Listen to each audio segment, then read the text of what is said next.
പറയുന്നതായൊരു ഭാഗം, മനുഷ്യർ ഒരാളോടും അതിക്രമങ്ങൾ കാണിക്കാൻ പാടില്ല, അക്രമം കാണിക്കാൻ പാടില്ല. അക്രമങ്ങൾ കാണിക്കുന്ന മനുഷ്യർക്ക് പരലോകത്ത് കടുത്തതായ ശിക്ഷയുണ്ടാകും. അക്രമത്തോടുകൂടെ എന്തെങ്കിലുമൊക്കെ ഭൂമി ലോകത്ത് ഭൗതിക ലോകത്ത് നേടിയെടുക്കാം, അതൊക്കെ താൽക്കാലികമാണ്. അതെല്ലാം നാശത്തിന്റെ ഒരു വക്കിലേക്ക് എത്തും. അത്തരത്തിലുള്ള ആളുകളെ കുറിച്ചാണ് ഇന്നത്തെ ഖുതുബയിലൂടെ നമ്മോട് പറയുന്നത്.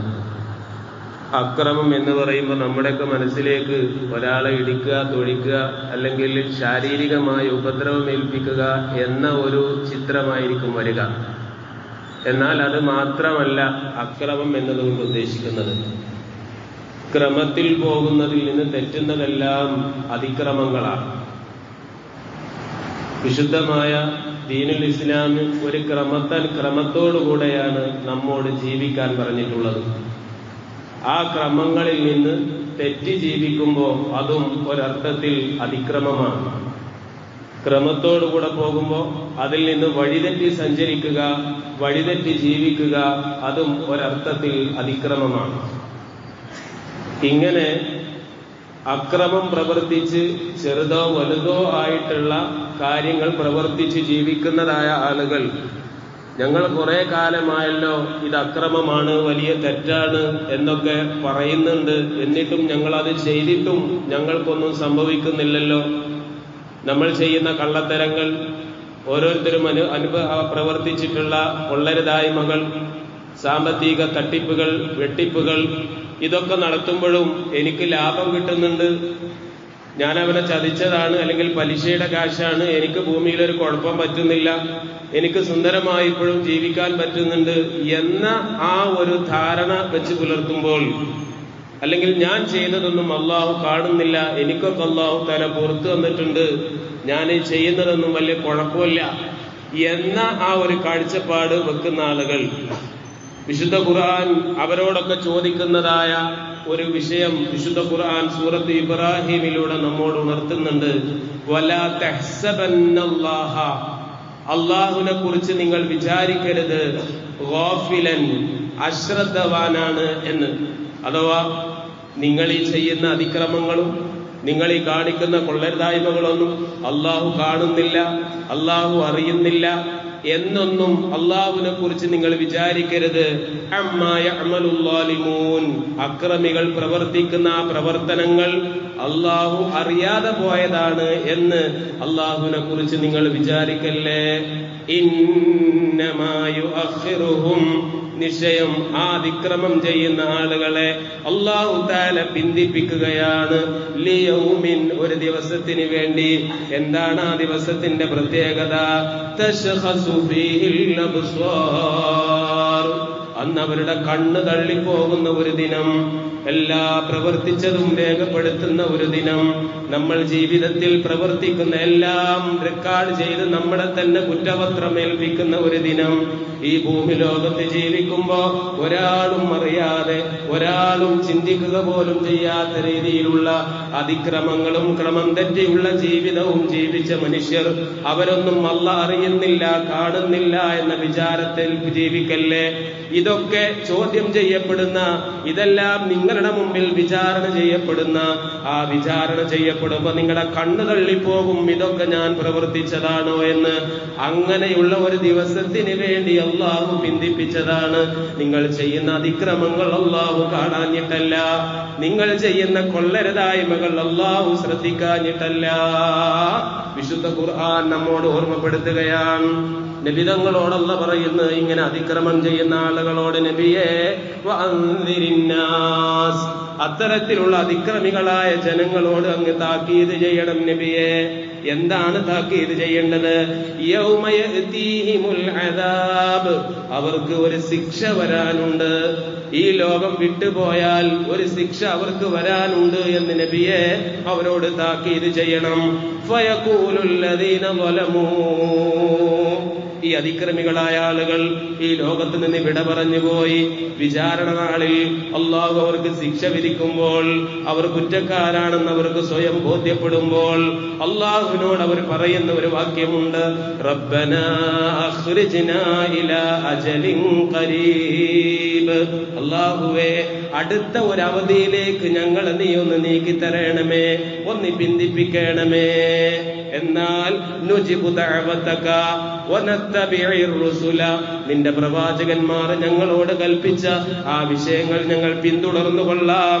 അല്ലാഹുവേ, നിന്റെ വാഗ്ദാനം, നിന്റെ ക്ഷണം സ്വീകരിച്ച് നിനക്ക് വഴിപ്പെട്ടുകൊണ്ട് ഞങ്ങൾ ജീവിച്ചു കൊള്ളാം. അതുകൊണ്ട് കുറച്ചുകൂടെ ഞങ്ങളെ പിന്തിപ്പിച്ച് ഭൂമിയിലേക്ക് തന്നെ അയച്ച് ഞങ്ങൾക്ക് നന്നാവാനുള്ള ഒരു വഴിയും കൂടെ നീ നൽകണമേ എന്ന് പരലോകത്ത് വെച്ച് ഈ മനുഷ്യരൊക്കെ അള്ളാഹുവിനോട് പറഞ്ഞുകൊണ്ടിരിക്കും. എന്നാൽ അള്ളാഹു അവരോട് പരലോകത്ത് പറയുന്ന ഒരു മറുപടിയുണ്ട്, അവലം തകൂനു അഖ്സംതും മിൻ ഖബ്ലു മാ ലകും മിൻ സവാൽ. ഭൂമി ലോകത്ത് ജീവിക്കുമ്പോ ഇതങ്ങ് നീങ്ങിപ്പോയി കഴിഞ്ഞാൽ, ഭൂമി ലോകം കഴിഞ്ഞാൽ വേറെ ഒരു ലോകമൊന്നുമില്ല, ഇങ്ങനെ ഒരു ശിക്ഷയൊന്നുമില്ല എന്ന ആ ബോധത്തിൽ നിങ്ങൾ സത്യം ചെയ്ത് ജീവിച്ചവരല്ലേ, പറഞ്ഞവരല്ലേ എന്നായിരിക്കും അവരോട് മറുപടി. അഥവാ അവർ ഉന്നയിച്ച കാര്യങ്ങളൊന്നും നടക്കുകയില്ല എന്നർത്ഥം. പിന്നെയോ അള്ളാഹു നമുക്ക് തന്ന ഒരു ഓഫർ അള്ളാഹു അറിയുന്നില്ല, കാണുന്നില്ല എന്നുള്ള വിചാരത്തിലോ അറിയാതെയോ ഒക്കെ അപാകതകൾ ചെയ്തു പോയിട്ടുണ്ടെങ്കിൽ നന്നാവാൻ മരണം വരെ അള്ളാഹു തആല മനുഷ്യന് അവധി കൊടുക്കുന്നു ഭൂമിയിൽ വെച്ച്. മരണശേഷം പിന്നെ യാതൊരു നിവൃത്തിയും ഇല്ല. അതുകൊണ്ട് എപ്പം മരിക്കുമെന്ന് നമുക്ക് അറിഞ്ഞുകൂടാ. അതുകൊണ്ട് നാളെയാവാം പിന്നെയാവാം എന്ന രീതിയിൽ അതിനെ പിന്തിപ്പിക്കാനും കഴിയില്ല. അക്രമം, ഇതെല്ലാം അതിക്രമം ചെയ്ത ആളുകളെ കുറിച്ചാണ് ഖുർആൻ സൂചിപ്പിക്കുന്നത്. നമ്മൾ ശ്രദ്ധിക്കുക, ഇന്നിപ്പോ സ്നേഹത്തിനും കാരുണ്യത്തിനൊന്നും വിലയില്ലാത്ത ഒരു കാലഘട്ടത്തിലാണ് നാം ജീവിക്കുന്നത്. കഴിഞ്ഞ ദിവസം എന്നോട് ഒരു ബംഗാളിയായ ഒരു സഹോദരൻ, പള്ളിയിൽ എപ്പോഴും നിസ്കരിക്കാൻ വരുന്ന ആളാണ്, ഉസ്താദെ 2 ആഴ്ചയായി ഞാൻ ഒരാൾക്ക് ജോലി ജോലി ചെയ്തിട്ട് ഇന്നേ വരെ അദ്ദേഹം എനിക്ക് ശമ്പളം തരുന്നില്ല. ചോദിക്കുമ്പോൾ അദ്ദേഹം പിന്നെ തരാം എന്നാണ് പറയുന്നത്. ഒന്ന് ആലോചിച്ച് നോക്കുക, ജോലി എടുപ്പിച്ചിട്ട് ക്യാഷ് കൊടുക്കുന്നില്ല എന്ന് വെച്ചാൽ ഇത് ഏറ്റവും വലിയ ഒരു അതിക്രമമാണ്. വലാ തംനഉ ഉജ്റത്തൽ ഫുഖറാഇ വൽ മസാകീൻ, പാവപ്പെട്ടതായ ആളുകളെ കൊണ്ട് പണിയെടുപ്പിച്ചിട്ട് അവർക്ക് നിങ്ങൾ കൂലി കൊടുക്കാമെന്ന് പറഞ്ഞ് ആ കൂലി നിങ്ങൾ കൊടുക്കാതിരിക്കല്ലേ. നബി തങ്ങൾ പഠിപ്പിക്കുന്നത് അവന്റെ വിയർപ്പ് വറ്റുന്നതിന്റെ മുമ്പേ അവന് നിങ്ങൾ കൂലി കൊടുക്കണം എന്ന് ഹബീബുനാ റസൂലുള്ളാഹി സ്വല്ലല്ലാഹു അലൈഹി വസല്ലം. അന്യനാട്ടിൽ വന്ന് നമ്മുടെ നാട്ടിൽ ജോലിക്ക് വന്ന് പറ്റിച്ചു പോകുന്നവരുണ്ടാകാം. എന്നാൽ നല്ല രീതിയിൽ ജീവിച്ച് പണിയെടുപ്പിച്ചാൽ അയാൾക്ക് കൂലി കൊടുക്കാതിരിക്കുക എന്ന് വെച്ചാൽ അത് വലിയ ഒരു അതിക്രമമാണ്.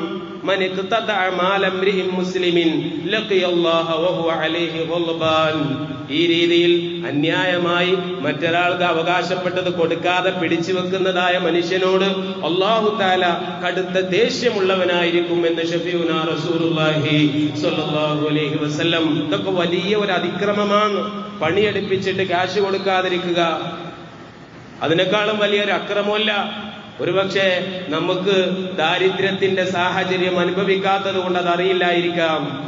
ഈ മനുഷ്യന് കൂലി കാശ് മേടിച്ചിട്ട് വേണ്ടി വരും വൈകുന്നേരത്തെ അദ്ദേഹത്തിന്റെ ഭക്ഷണം പാകം ചെയ്യാൻ, അദ്ദേഹത്തിന്റെ നാട്ടിലേക്ക് അയച്ചു കൊടുക്കാൻ, അദ്ദേഹത്തിന് വാടക കൊടുക്കാൻ, എന്തെല്ലാം കാര്യങ്ങളുണ്ടാകും. ആ സഹോദരൻ പറഞ്ഞപ്പോ എനിക്ക് വളരെ സങ്കടം തോന്നി. ആളെന്ന് അദ്ദേഹത്തെ എനിക്ക് പറഞ്ഞു തന്നില്ല, പറഞ്ഞൊന്നും എനിക്ക് മനസ്സിലായില്ല. ഈ അടുത്തുള്ളത് തന്നെയാന്നാ പറഞ്ഞത്.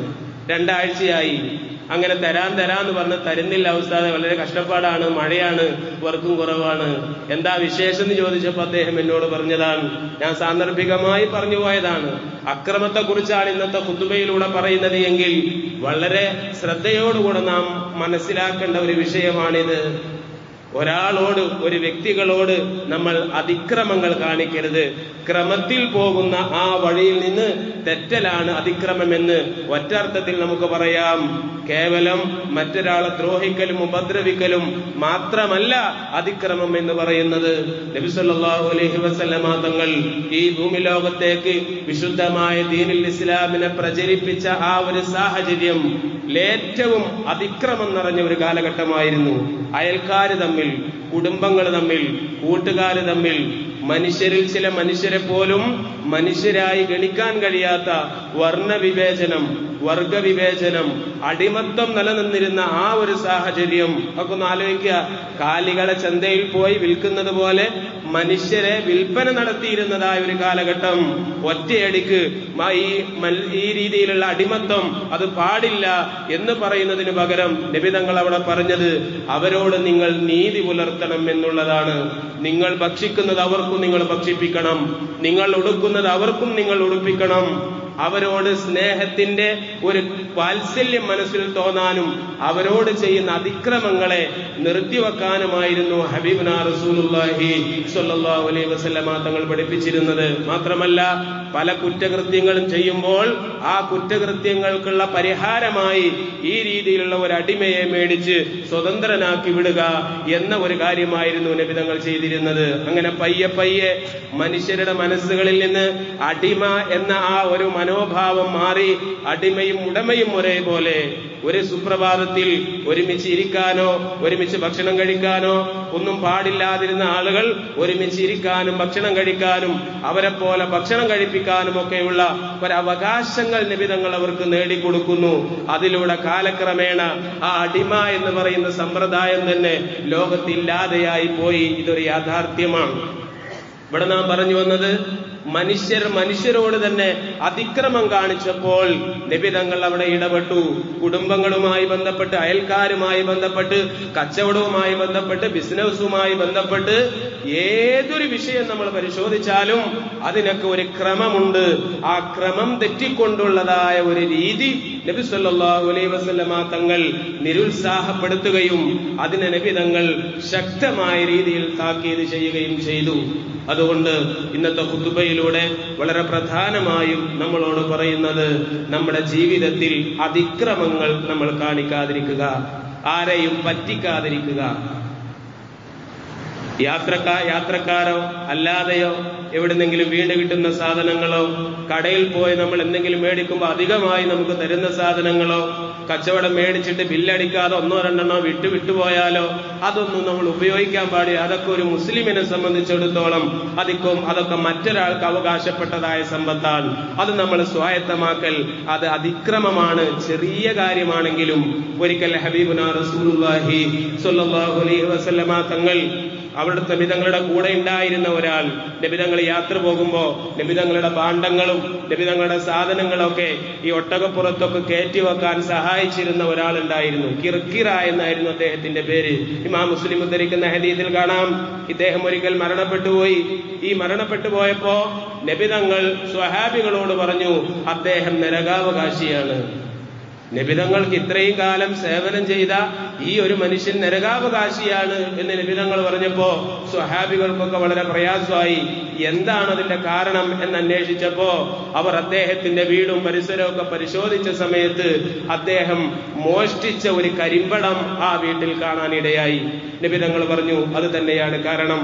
അദ്ദേഹം ഒരു കരിമ്പടം മോഷ്ടിച്ചിരിക്കുന്നു. അത്ര വലിയ വിലയൊന്നുമില്ലാത്തൊരു സാധനമാണത്. എന്നാലും മറ്റൊരാൾക്ക് അവകാശപ്പെട്ടത് അവൻ സ്വായത്തമാക്കി എന്ന ഒരു കാരണം കൊണ്ട് അദ്ദേഹം നരകാവകാശിയാണ് എന്ന് ഹബീബുനാ റസൂലുള്ളാഹി സ്വല്ലല്ലാഹു അലൈഹി വസല്ലമ തങ്ങൾ അവിടെ ഓർമ്മപ്പെടുത്തിയെങ്കിൽ ഇത്രത്തോളം സൂക്ഷ്മത ഈ ഒരു വിഷയത്തിൽ നമ്മൾ ജീവിതത്തിൽ പാലിക്കണം എന്നതാണ് നബി തങ്ങൾ പഠിപ്പിക്കുന്നത്. മറ്റൊരാൾക്ക് അവകാശപ്പെട്ടത് നമ്മൾ സ്വായത്തമാക്കരുത്, അത് അതിക്രമമാണ്. ഒരാളെ കൊണ്ട് ജോലി എടുപ്പിച്ചിട്ട് കൂലി കൊടുക്കാതിരിക്കരുത്, അത് അതിക്രമമാണ്. മാനസികമായി അദ്ദേഹം ചെയ്യാത്തൊരു കുറ്റത്തിന്റെ പേരിൽ അവനെ പീഡിപ്പിക്കരുത്, അത് അതിക്രമമാണ്.